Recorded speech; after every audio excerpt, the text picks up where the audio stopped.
नमस्कार दोस्तों, मैं हूं डॉक्टर शिल्पी चौहान और स्वागत करती हूं आपका अपने चैनल अवेयरनेस विद सक्षम पर। और आज हम चर्चा करने वाले हैं how the food you eat affects your brain, यानी हम जो खाते हैं उस खाने का हमारे दिमाग पर क्या प्रभाव पड़ता है। और इस चर्चा के विषय के अधिक जानकारी हमें हमारी एक्सपर्ट देंगी डॉक्टर अंकिता गुप्ता जी, जो कि प्रेजेंटली वर्किंग हैं as assistant professor in the discipline of nutrition science at Indira Gandhi National Open University, New Delhi. And she is a registered dietitian with experience of AIMS, New Delhi, and she has over 15 years of experience of teaching and counseling patients for weight loss, diabetes management and other chronic disease. Doctor Ankita ji, आपका बहुत बहुत स्वागत है हमारे channel पर। Thank you doctor Shilpi. And मैं Saksham society का भी धन्यवाद देती हूँ कि मुझे आपने आज आमंत्रित किया। और ये बहुत ही पर्टिनेंट टॉपिक आपने चूज़ किया है। मैं खुद ही सोच रही थी कि आपने जो टॉपिक चूज़ किया, आपने मुझसे डिस्कस किए बिना इतना इम्पोर्टेंट टॉपिक आज सिलेक्ट किया है कि जो भी हम खा रहे हैं वो हमारे ब्रेन को किस तरह अफेक्ट करता है। सो सबसे पहली बात है कि हम जो कुछ भी खाते हैं हमारे शरीर को एनर्जी और हमारे ब्रेन को एनर्जी हम जो कुछ भी भोजन खाते हैं उससे मिलती है।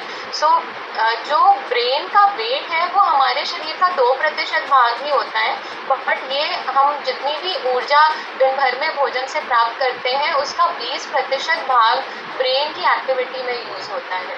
सो अगर हम 100 कैलोरीज किसी फूड से ले रहे हैं तो उसका 20 कैलोरीज के करीब ब्रेन के फंक्शनिंग के लिए ही यूज़ हो रहा है। और हमारे बॉडी में जो प्राइमरी सोर्स अगर मैं कहूँ ऊर्जा का, वो ग्लूकोज है। So glucose is required for brain functioning also. हमारे जो ब्रेन के नर्व सेल्स हैं उनको काम करने के लिए भी ग्लूकोज की आवश्यकता है। और ग्लूकोज का प्राइमरी सोर्स जो हमें भोजन से मिलता है वो ग्रेन्स होती हैं, वेजिटेबल्स होते हैं, फ्रूट्स होते हैं जिनमें कि ग्लूकोज प्रेजेंट होता है। उनमें जो कार्बोहाइड्रेट है, कार्बोहाइड्रेट का ब्रेकडाउन होता है ग्लूकोज में और वो हमें ऊर्जा प्रदान करता है। सो कार्बोहाइड्रेट्स शायद हम में से कुछ लोगों को पता होगा कि मेनली 2 तरह के होते हैं, simple carbohydrates and complex carbohydrates. तो सिंपल कार्बोहाइड्रेट्स में जितनी भी शुगर, फ्रक्टोज, सुक्रोज, जिसे हम शर्करा या शुगर कहते हैं, वो सिंपल कार्बोहाइड्रेट्स में आती हैं। और ये क्या करती है कि हमारी बॉडी में शुगर स्पाइक करेंगे। अगर हम 1 चम्मच चीनी खा लें तो it will cause a sugar spike and this sugar spike can lead to brain fogging. Brain fogging का मतलब है कि आपको हो सकता है एकदम से ऊर्जा तो मिली, बट वो ऊर्जा वैसे तुरंत ही कम हो जाएगी और आपको कुछ कन्फ्यूजन सा या कुछ धुंधला दिखाई देना ऐसा प्रतीत हो सकता है। दूसरी जो कार्बोहाइड्रेट का स्रोत है वो कॉम्प्लेक्स कार्बोहाइड्रेट है। ये हमें मेनली जो हम रोटी खाते हैं जिनमें कि व्हीट फ्लावर है या मोटे अनाज हैं, वेजिटेबल्स हैं, इन सब से हमें कॉम्प्लेक्स कार्बोहाइड्रेट एंड फाइबर मिलते हैं which are good source of glucose for the brain. So इसके साथ में कार्बोहाइड्रेट के अलावा proteins and fats as we all know are the major source of energy for the body. तो fat जो है वो 7% तक ब्रेन का भाग फैट से बनता है and this is mainly omega 3 fatty acids. So omega 3 की आजकल बहुत ज़्यादा चर्चा है, people are consuming it in the form of capsules, but the best sources of omega 3 fatty acids specially for non vegetarians तो फिश होता है।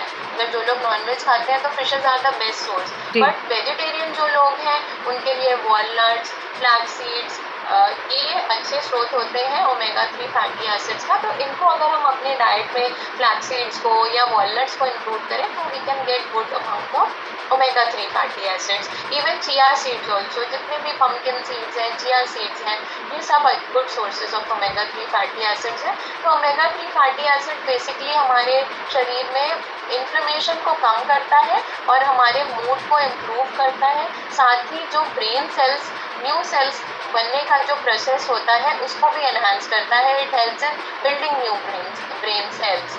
So specially जो एजिंग के साथ साथ हम सुनते हैं कि ब्रेन सेल्स डेड होती हैं, वर्न आउट होती है। तो एल्डरलीज में स्पेशली ओमेगा 3 फैटी एसिड्स का काफ़ी अच्छा effect and good role has been seen. और ओमेगा 3 फैटी एसिड्स डिप्रेशन और मूड एनहांसमेंट, डिप्रेशन को कम करने और मूड को बेटर करने में भी इसका रोल कुछ स्टडीज़ में देखा गया है। सो दोज हु फील कि उनके मूड स्विंग्स होते हैं, so try to include omega 3 fatty acids in their diet. और इसके अलावा अगर मैं वाइटामिन एंड मिनरल्स की बात करूँ तो बी वाइटामिन, जो बी कॉम्प्लेक्स वाइटामिन होता है, उसमें specially vitamin B6, B12, folic acids, ये सभी न्यूरोट्रांसमिटर्स प्रोड्यूस करते हैं, जो कि न्यूरोट्रांसमिटर्स जैसे कि सेरोटोनिन और डोपामीन, इनके प्रोडक्शन में ये बी वाइटामिन जो है वो बहुत इंपॉर्टेंट रोल प्ले करते हैं। इसके साथ साथ iron, zinc, magnesium, these are also very important for cognition। कुछ भी चीज़ों को सोचने समझने के लिए, याद रखने के लिए कुछ माइक्रोन्यूट्रिएंट्स जो हैं वो बहुत अहम होते हैं। आयरन के विभिन्न सोर्सेज हैं। आयरन का ही हमारे सबसे बड़ा अच्छा आयरन का सोर्स होता है, अगर हम लोहे की कढ़ाई में खाना बनाएं तो वो सबसे best and cheapest source of iron मैं कहूँगी होगा। अगर आप लोहे की कढ़ाई में अपना एक टाइम का भोजन भी बना लें तो it becomes a very good source of iron. इसके साथ साथ विटामिन डी, जिसे हम सनशाइन विटामिन, जो कि हमें सूरज से प्राप्त होता है, सूरज से प्राप्त होता है एज इन हमारे जो स्किन की लेयर होती है उसके अंदर विटामिन डी का जो प्रोडक्शन होता है वो सनलाइट की प्रेजेंस में होता है। जब हम सन को एक्सपोज होते हैं उस टाइम पर विटामिन डी का प्रोडक्शन इज गुड। और ये विटामिन डी जो है ये हमारी इम्यूनिटी को बेटर करता है और हमारे मूड को रेगुलेट करने में भी इट हेल्प्स।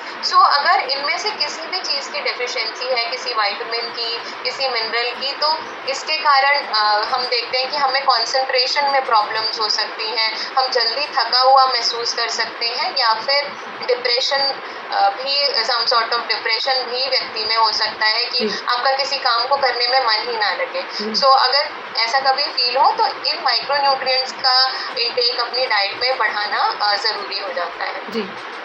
इसके साथ साथ अगर मैं कहूँ कि ब्रेन का और हमारी गट हेल्थ या हमारा जो पेट का वातावरण है उसका एक डायरेक्ट कम्युनिकेशन है इन दोनों के बीच में।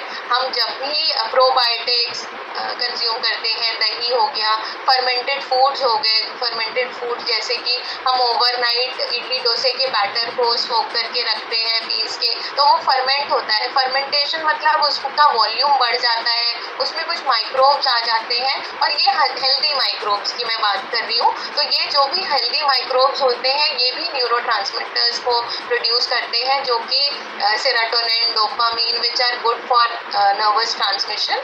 एंड इनके लिए भी हमें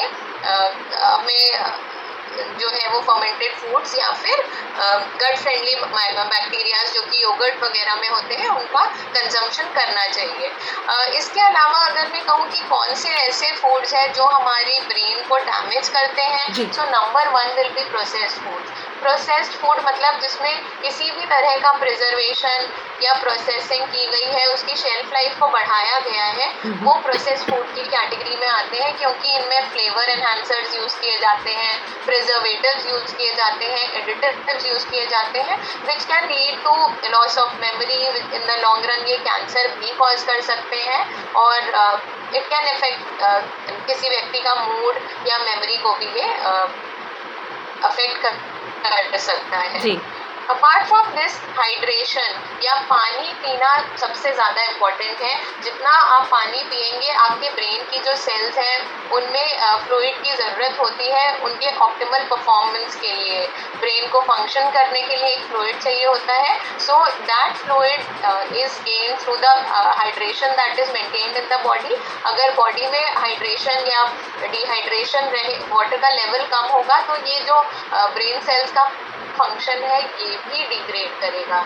और इसके साथ साथ जो लोग टी या कॉफ़ी का अत्यधिक सेवन करते हैं उनके अंदर ये कुछ टाइम के लिए तो आपको अलर्ट और एक्टिव कर देते हैं, बट अगर ये बहुत ज़्यादा कंज्यूम किए जाए, T and coffee, specially caffeine वाले जितने भी ड्रिंक्स हैं, कई आजकल एनर्जी ड्रिंक्स में भी कैफीन को ऐड किया जाता है, तो अगर कैफीन का ज़्यादा कंजम्पशन किया जाए तो ये आपकी स्लीप को डिस्टर्ब करता है, ब्रेन फंक्शनिंग को इफेक्ट करता है, तो we should avoid excessive intake of caffeine also.